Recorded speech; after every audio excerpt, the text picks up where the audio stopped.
देखिए, सबसे बड़े जो लूप होल है वो ये है कि अगर वाकई में लोग बोल रहे हैं, मीडिया फर्म बोल रहे हैं कि अगर उनकी कंपनी में है भी तो क्या गलत है। गलत ये है दोस्तों कि एक बार का केस है जिसमें आपका एक जज था जो कि रिलायंस से संबंधित कोई केस था, रिलायंस कंपनी से संबंधित, तो उस जज ने उस केस को लेने से मना कर दिया। क्या रीज़न था उसका?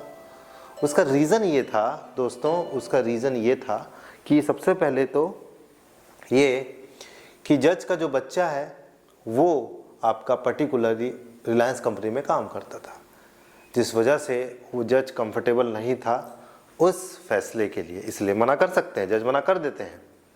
उसी तरीके से जब सेबी चीफ इन्वॉल्व है इनडायरेक्टली डायरेक्टली उस कंपनी में, अदानी से जुड़े फर्म में, तो फिर आप जब इंक्वायरी की गई अदानी के लिए तो फिर आप क्यों हाँ किए?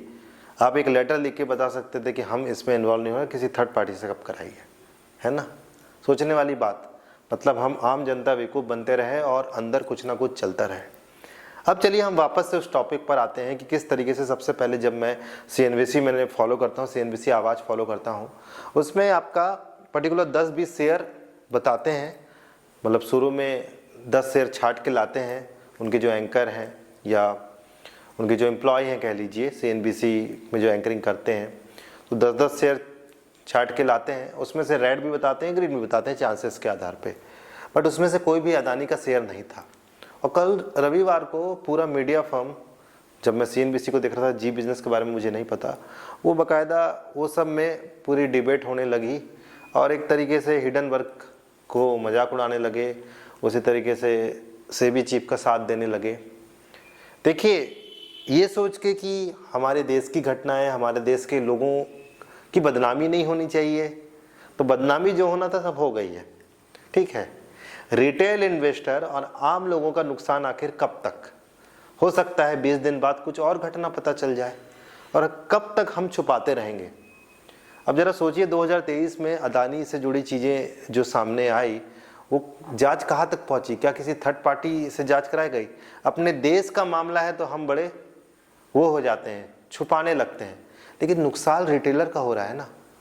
शेयर मार्केट को कोई मतलब नहीं है कि देश का मामला है कि बाहर का मामला है, वो एट ए टाइम वैल्यू करेगा, और वैल्यू अगर उसकी गिरने रहेगी तो गिरती रहेगी, ये सब न्यूज़ के आधार पे।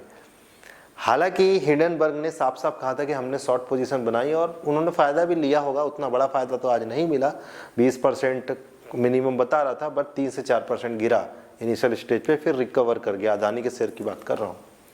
तो ज़रा सोचिए आप कि भावनाओं में बहकर कि भारत का मुद्दा है, भारत की चीज़ों पे ब्लेम लग रहा है, उनका नाम उछल रहा है तो उनसे छुपाया जाए, यही तो हो रहा है ना। और मीडिया फर्म भी वही काम कर रही है।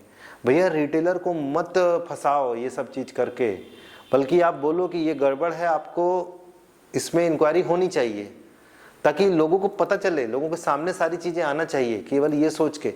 उसी तरीके से पिछले बार अदानी पे जो ब्लेम लगा हिंडनबर्ग के द्वारा, उसमें वहाँ के अदानी के एक रिप्रेजेंटेटिव आए और साथ ही भारत का झंडा पीछे रखे हुए थे, ये बता के कि देखिए देश का मामला हो गया। देखिए, ये देश, ये भावनात्मक रूप से देश की चीज़ों को मत जोड़िए, लोग इमोशनल हो जाएंगे और लोग अपना पैसा बर्बाद कर देंगे। बहुत ज़रूरी है कि ये सब सारी चीज़ों की इंक्वायरी होना, लोगों को जानकारी मिले, ताकि लोग फंसे ना।